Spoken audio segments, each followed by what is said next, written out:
Pevačica Viki Miljković nedavno je napustila stolicu u Zvezdama Granda i postala član Pinkovih zvezda, a njena koleginica Zorica Marković nije mogla da ostane tiha.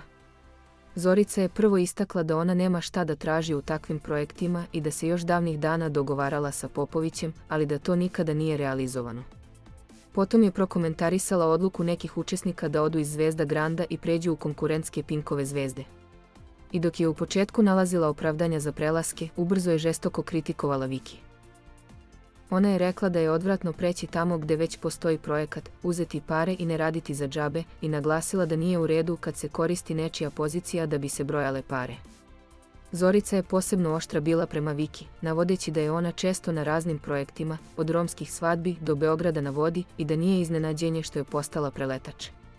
Dodala je da Viki mnogo voli pare, što, kako kaže, nije loše za nju, ali kod takvih osoba nije ništa čudno. Ove izjave Zorice Marković izazvale su veliku pažnju u javnosti i ponovo pokrenule priče o rivalitetu i promenama između Zvezda Granda i Pinkovih zvezda.